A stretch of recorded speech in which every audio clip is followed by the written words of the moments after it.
पति थे। बहन को तिरस्कार किया जाता, अपनी बहन को नहीं। ननद अभी स्टेशन पर साड़ू भाई के लिए लेने गई तो विचार जल्दी मेरी जीजा जी आए। और जब ननद आती है चल जा कोई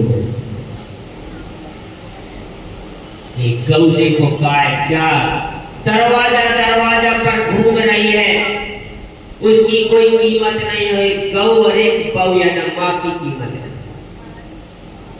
माता बहनों समय नहीं, पुण्य का परिणाम है बदलना, पाप का परिणाम है बदलना। एक समय फिर आएगा, फिर वही स्थिति बनेगी। जब भी देखो इसमें गलती किसकी थी? इसमें गलती सास ससुर की थी। लड़की को बेचता था दहेज के कारण। जीजा जी की गलती थी, जो जीजा जी आज अपमानित हो रहे, जो आज ननद अपमानित हो रही। जब भाइया की शादी होती थी, देखने जाती थी, भाभी को साड़ी पहन के देखना है, तत्वार सूट सुनना है, शादी हो गई तय करना है, बीच में स्वागत जाना है, फिर भी रोने लगती मेरे भैया के तो करम फूट गए। अब तुम्हारे टूट गए कल्लू भैया के साथ। तुम्हारा पाप था कि जो कर्म किया था वो आज उदय में और जो माताएं आज कर्म कर रही है, जो बहनें कर्म कर रही है, ये भी उदय में आ रहा है।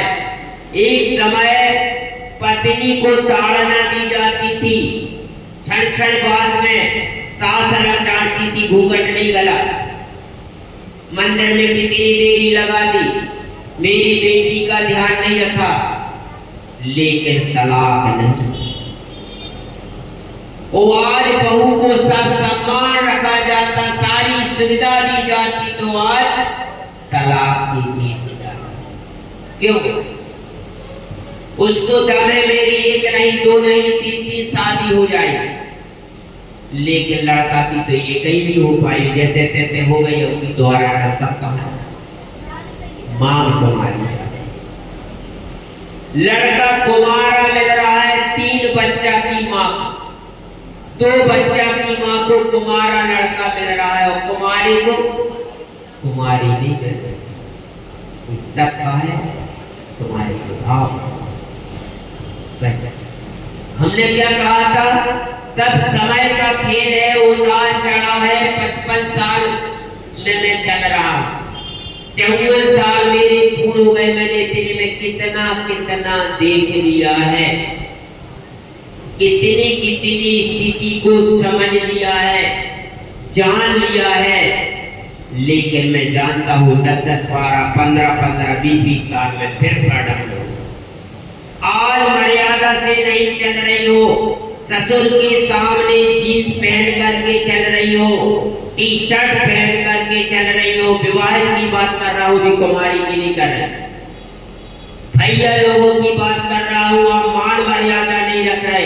एक समय आएगा कि पर्दा प्रथा होगी, और पर्दा प्रथा में रहना पड़ेगी, अपनी सुरक्षा लेना करें। ऑटोमेटिक समय आने वाला है।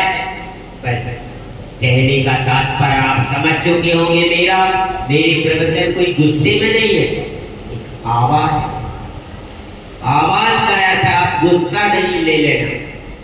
अब मैं बात कर रहा हूँ, ये तो मैंने बताया नहीं कर रहे, अब बता ला रहा हूँ सेवा।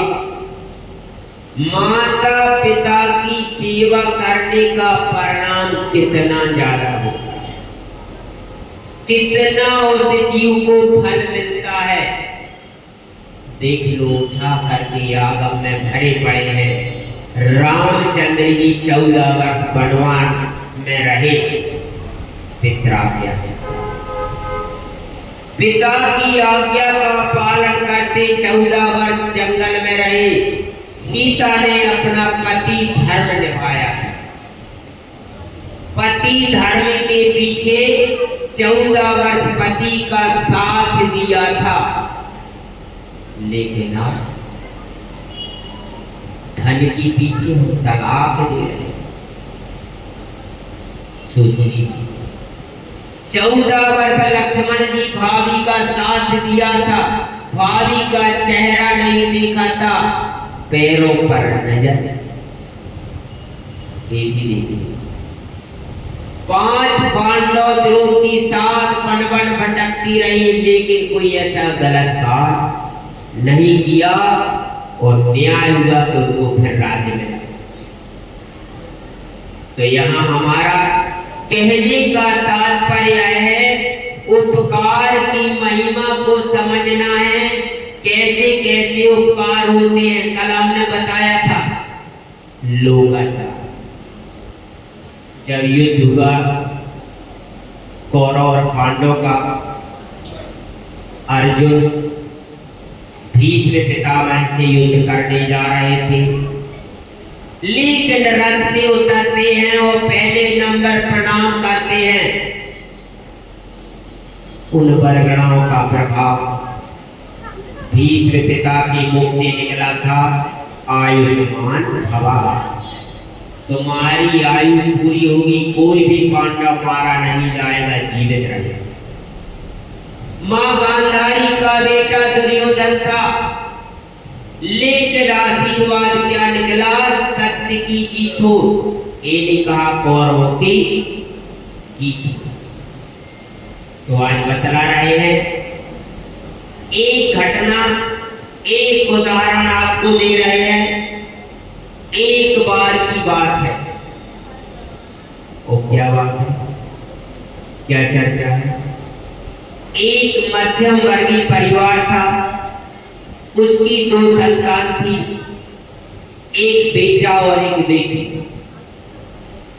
बेटा की शादी हो गई, बेटी की शादी हो गई, पत्नी का उसके देहांत हो गया, अकेला वृद्ध था।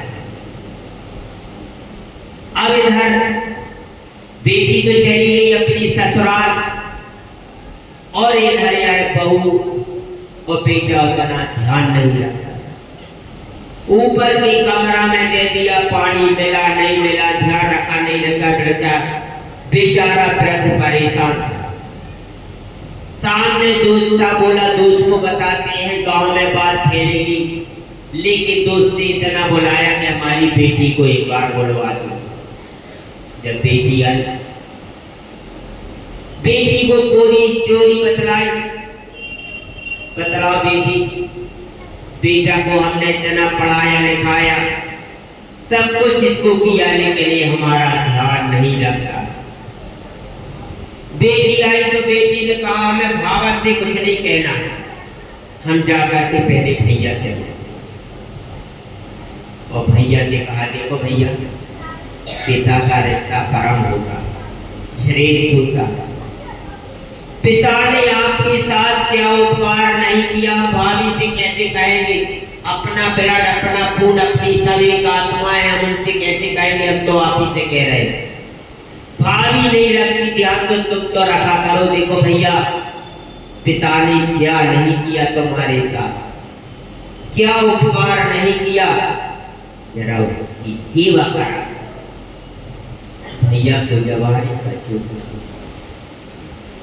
भैया ने बहन की बातों पर ध्यान नहीं दिया, बोले तुमको भी तो पढ़ाया लिखाया है, तुम्हारे साथ भी तो उपकार किया है, तुम भी तो ध्यान रखा करो। ओह, बहन को बात लग गई कि अब इससे बात करना बेकार। बहन ने कहा, पिताजी जो कुतर्की हो, विवेकहीन हो, उससे बात नहीं करना, चलो हम अपने घर में। उस समय राजा की रात, बेटी अपने घर में जाती है और अपने पति से बोलती है कि हम अपने पिता को लाए हैं, इनका ध्यान रखना है। पति बोला, हमें कोई विकल्प नहीं है, खूब जितनी बने सेवा करो, जितना बनेगा हम करेंगे, लेकिन अपनी आर्थिक स्थिति कमजोर हो। यदि इनको कोई बीमारी हो गई तो बताओ रुपया कहाँ से लाए? बोले चिंता न करो, ऐसी बरगड़ाएं थकेगी कि बीमारी ही नहीं होगी, सेवा करना अपना धर्म। वकील ने कहा ठीक। कर रहे हैं सेवा। समय बीतता गया, बेटी बेटा का रूप बना करके सेवा कर रही है, लेकिन धन की वृद्धि धीरे धीरे पुण्य वर्गना होने लगी और उधर उसका घटने लगी। जिस दिन से पिता गए ऑटोमेटिक कोई न कोई उसकी हानि होने लगी। इधर बेटी का व्यापार बढ़ गया, बच्चे अच्छी हो गए। एक बार क्या घटना घटती है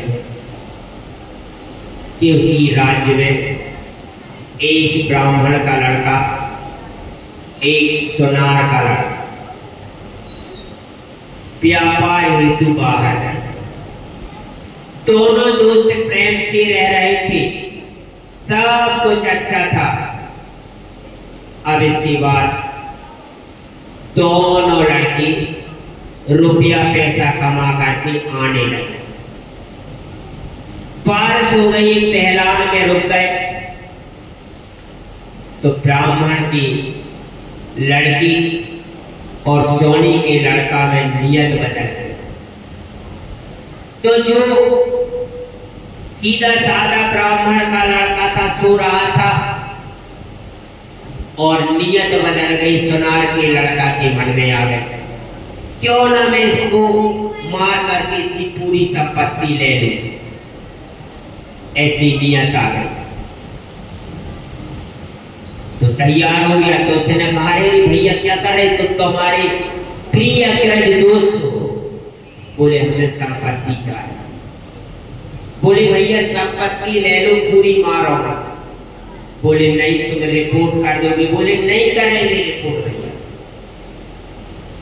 बोले नहीं विश्वास है। तो बोले हमारे पिता को एक सूचना दे देना, माया बहनों को सूचना दे देना। बोले क्या सूचना लिख देंगे, रिपोर्ट करेंगे। बोले हम कुछ नहीं लिखेंगे, थोड़ी की बात।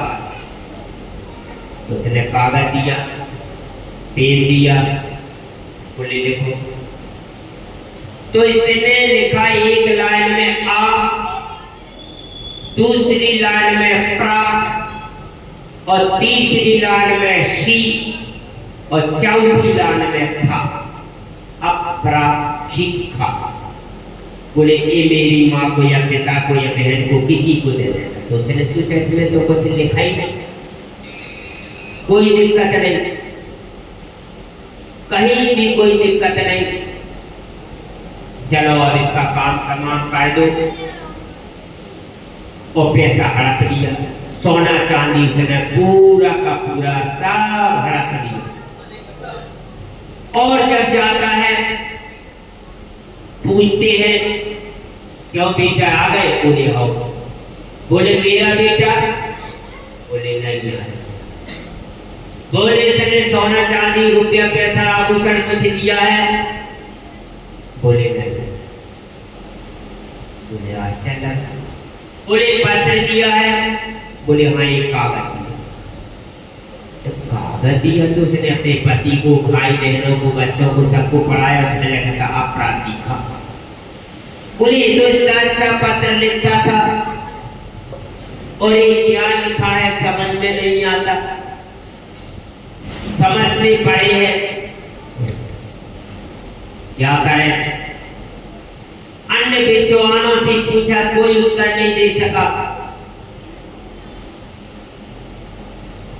राजा के पास रख दिया। राजा भी विद्वानों से पूछ रहे, कोई उत्तर नहीं दे सका। राजा ने घोषणा करवाई कि 4 अक्षर का अर्थ बताएगा उसको हम बहुत इनाम देंगे, राज दरबार में सम्मान करेंगे। अब सूचना पहुंची तो वह पिता जो अपनी बेटी ले गई थी पिता को, उसके पास सूचना पहुंच गई। तो बेटी ने कहा, पिताजी ये गूढ़ अक्षर है, इसका अर्थ बताओगे, बहुत इनाम मिलेगी। पिता ने बोली इतना सरल क्यों चिंता कर रहे। बोली चलो राज दरबार। जब राज दरबार में जाते हैं तो इंतजार में राजा उदास था, कोई उत्तर बताने वाला नहीं था। वह राजा बोला यार बड़ी विकल्प में एक दादा पहुंच गए, कौन, जो बेटी अपने पिता को लगा लाई की सेवा कर। उसका जवाई राज भी पहुंचा। तो बोले दादा तुम ही हो। बोले हाँ बताओगे। बोले हाँ। बोले 4 लाने काट 4 लाइन में थी अप्राशिखा। ये लाइन क्या कह रही? अनंत था मित्र जो मेरा सोनार का लड़का। प्रगाढ़ निद्रा में मैं सो रहा था। शी शिखा मेरी पकड़कर खड़क से छेद डाला। अब बुलाया गया सोनार के लड़के को। बोले क्यों तुम कह रहे थे कोई समाचार नहीं आया? सत्य सत्य बोलो नहीं तो कोड़ी लगा जाएगा। तो उसने पूरा बता दिया। अनंत था मित्र मेरा सोनार का लड़का। ब्राह्मण कह रहा है सोनी का लड़का। मैं जब प्रगाढ़ निद्रा में सो रहा था इसने शिखा चूड़ी पकड़कर मेरे को मारा। लाश छिपा दी, फूल पट्टी खुली, धन संपत्ति देने पड़ी, जेल भी गया। लेकिन जिस पिता ने अर्थ बताया उसको नदी के किनारे 20 एकड़ जमीन 2 लाख रुपया नकदी वस्त्राभूषण से सम्मान किया गया। बेटी की गरीबी दूर हो गई और पिता की सेवा का फल मिल गया। वो अगले भाव भी मिले। ये किसका परिणाम है? माता पिता की सेवा का उपकार। तो मेरा कहने का तात्पर्य है भव्य बंधु, जीवन में सुख चाहना है, शांति का अनुभव करना है, सुख से रहना है तो माता का उपकार करो, पिता का उपकार करो, गुरु का उपकार करो। और उपकार यदि नहीं करते हो तो अपकार तो बिल्कुल करना ही नहीं चाहिए। इस बात के लिए रखो, हम पूजन करते हैं, हम दर्शन करते हैं, हम रवि व्रत करते हैं, हम अष्टमी करते हैं, हम मुकुट सप्तमी कुमारी लड़कियां करती हैं। यदि तुमने अपने परिवार का ध्यान नहीं रखा, सास ससुर का ध्यान नहीं रखा, माता पिता का ध्यान नहीं रहा तो तुम्हारा सब का सब बेकार। कोई तुम्हारा धर्म नहीं, ये सब तुम्हारा अधर्म ही रहेगा। कोई हमारा मतलब धर्म नहीं रहेगा, सब बाहर दिखावा रहेगा। कोई पुण्य मिलने वाला नहीं। कोई व्यक्ति यदि मांस खा रहा हो, पुष्कर यात्रा करे, करोड़ों गौशाला दान में दे, स्वर्ण दान दे, तो उसकी कोई दान निरर्थक है। उसी प्रकार हमने किसी का उपकार नहीं माना तो ये सब क्या है? निरर्थक।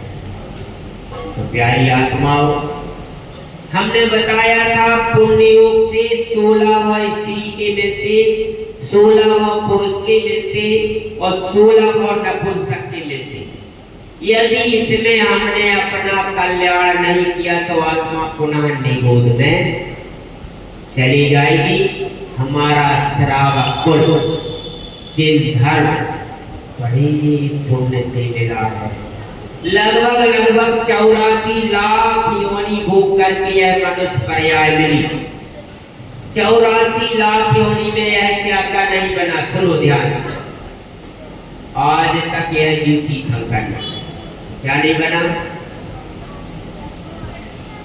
सौधर्मिंद नहीं बना, सौधर्मिंद की सची नहीं बना, लौकांतिक देव नहीं बना, सर्वार्थ सिद्धि में नहीं गया, तीर्थंकर की माता पिता नहीं बना और लगभग 84 लाख योनि भोगता रहा और यह मनुष्य पर्याय प्राप्त किया। तो प्यारी आत्माओं, जिन धर्म मार्ग पर चलिए, नर जीवन का जो सार है, श्रावक कुल सफल बना लो, मिलना नहीं बारंबार है। अनादिकाल से कहा था निगोद, काले अनंतिनी गोद गवाया, जन्म मरण ही कर पाया। नर कौम में सही जो मार उसका वर्णन करना दुष्वार है। श्रावक के कुल सफल बना लो, मिलना नहीं बारंबार है। जिन धर्मी मार्ग पर चलिए, नर जीवन का जो सार है। श्रावक के कुल सफल बना लो, मिलना नहीं बारंबार है। वैष्णव बात्मा, आज प्रवचन का सारे आइए। परस्परो पक्रो जीवना, परस्पर में प्रत्येक जीव एक दूसरे का उपकार करें। यह श्रावक धर्म, श्रावक कुल जैन धर्म मिला है, इसका सार्थक होगा। धर्म ध्यान करते रहे, अच्छी भावना बनाए तो हमारा जीवन सार्थक होगा। शेष विषय समय समय पर चर्चा करेंगे। 3:30 बजे बहुत अच्छा स्वाध्याय चला, कई लोग आए हैं, अनेक अनेक प्रकार की चर्चाएं हुई, जनरल प्रश्न भी हुए। और राइट 7:15 बजे गुरु भक्ति आनंद यात्रा, उसका भी ध्यान रखें। आहारचर्या थोड़ी देर बाद जलाएगा, शुद्धि करेंगे, महाराज आहार की लिए निकलेंगे। पुनः हम दोहरा रहे हैं, गर्मी बहुत है, बड़गाहन में पसीना, बाहर भी पसीना।